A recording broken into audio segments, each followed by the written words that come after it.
Casey Cook is a withdrawn teenager, having been molested as a child by her Uncle John, who has been her legal guardian since her father died from a heart attack. She and her classmates Claire and Marcia are kidnapped by Kevin Wendell Crumb, a man suffering from dissociative identity disorder. Kevin is in therapy with Dr. Karen Fletcher, who has identified 23 distinct personalities within Kevin. In his mind, these personalities sit in chairs in a room, waiting for Barry, the dominant personality, to grant them their turn in the light, meaning in control of Kevin. She has also found that Kevin's physiology changes with each personality. Recently, Barry has refused to allow Dennis or Patricia their turns, in part due to Dennis's tendencies towards bothering underage girls and Patricia's undesirable traits, and also because both appear to worship the Beast, a yet unseen 24th personality. Fletcher has found that she can bring back Kevin's own personality by speaking his full name. Kevin locks the girls in a cell in his underground quarters. They recognize he has a disorder, and Claire attempts to use this to escape but is caught by Dennis and separated from the others. Kevin continues going to work and attending appointments with Fletcher. Fletcher soon recognizes that Dennis has displaced Barry as the dominant personality. It's revealed that when Kevin was a child, his father left on a train one day and never returned. As he grew up, Kevin was abused and terrorized by his mother, who suffered from OCD. He later experienced an awkward incident with two teenage girls where they forced Kevin to touch their breasts, which Fletcher believes has triggered Dennis to take over and that he may have abducted the three missing girls. Marcia attempts to escape but is caught by Patricia.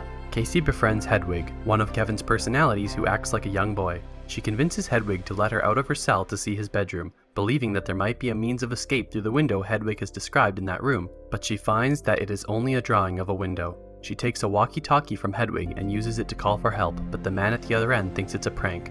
Patricia takes over and subdues Casey. Fletcher visits Kevin's home where he reveals that he has met the Beast. Fletcher pretends that she needs to go to the bathroom, but instead searches the house and finds Claire. Dennis suddenly appears, sedates Fletcher, and locks her up.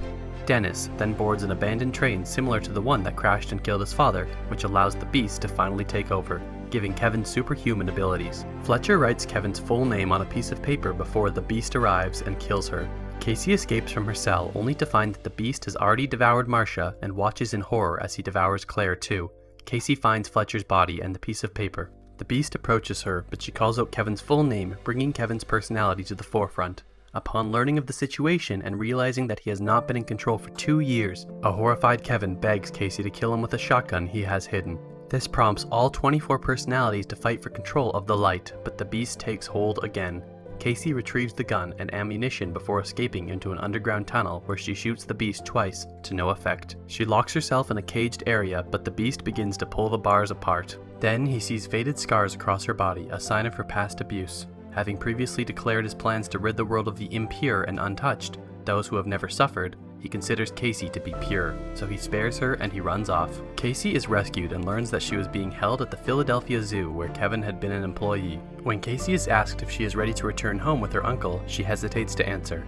In another hideout, Dennis, Patricia, and Hedwig discuss the power of the Beast and their plans to change the world. In a diner, several patrons watch as a news correspondent reports that Kevin's numerous personalities have earned him the nickname The Horde. One patron notes the similarity to the case of a wheelchair-bound criminal incarcerated 15 years earlier who was also given a nickname. As she tries to remember the name, the man sitting next to her, David Dunn, says it was Mr. Glass, thus connecting Split to the 2000 movie Unbreakable.